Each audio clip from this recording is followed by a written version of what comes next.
Hi, I'm Austin Henning, and today I'm going to be talking about why I believe there is a possibility that the world could have a global conflict, even in a nuclear age. And I think that's kind of the main argument against this is just that it's because we live in a nuclear age. A lot of people who would disagree with me would say that because of nuclear weapons, world powers are afraid to get in large scale conflicts with each other. And I think that's for the most part incorrect. Um, for one thing, world leaders aren't always rational actors. Not every world leader has the longevity of their country um, at heart, and they often look to their own ego and their own interests. Plus, wartime leaders are often historically regarded in a better light than non-wartime leaders, just because I guess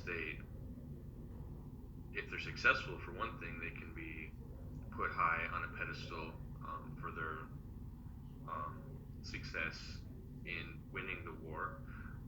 Plus, like especially in the U.S., presidents that aren't involved in war are often kind of put on the back burner as you know fringe presidents. Like for example, Abraham Lincoln is a lot more famous than Calvin Coolidge. So that can be one reason that there is that there is a possibility of major countries going to war with each other. The other thing is that these days politics are very polarizing. So there's a lot of us versus them, and I think that the um, basically what it takes to go to war is going to become less and less. People are going to want to justify going to war a lot easier because the other guy is the bad guy, and um, it's not as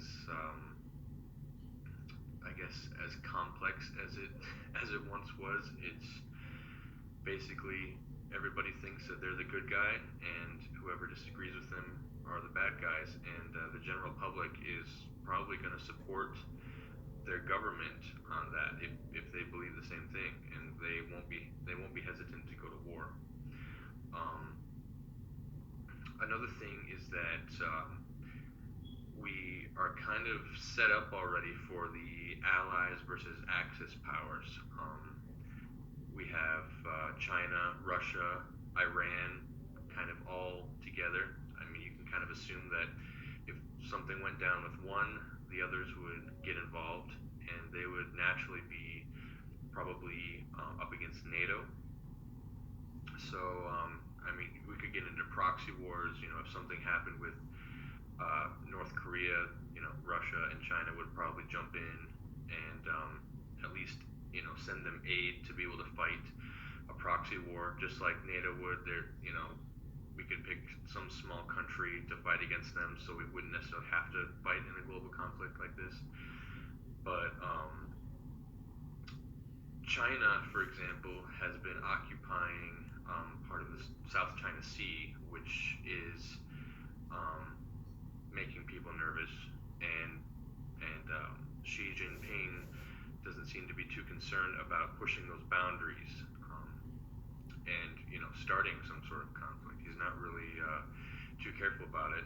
Um, One thing, because he's comfortable with his spot in the global economy, he knows that the West doesn't want to do anything to make them too mad because they need them economically as it is now. I mean, in the future that could change, but right now they seem to be pretty. The Chinese Communist Party seems to be pretty brave in pushing the limits. The other thing is that Vladimir Putin of Russia tends to be more popular with his constituents as he pushes the boundaries and eggs on um, NATO and the United States. And it just it seems like specifically those two countries would not hesitate to get into a war with the West because they do believe that it empowers them and helps them in the long run. So I really don't think that they're too worried about us dropping nuclear weapons on them, because we have gone to war since World War II, and we have been able to fight conventionally without the use of nuclear weapons. Most of the wars that we've been in recently have been guerrilla warfare, but I really think that the world can fight in conventional wars without um, using nuclear weapons, because at the end of the day, nobody wants to blow up the Earth. I know the Cuban Missile Crisis was it got us pretty close, but um, I don't know. I think that while a lot of world leaders are not as rational as you would hope, I don't think anybody right now is suicidal, if that makes sense. So, thank you very much.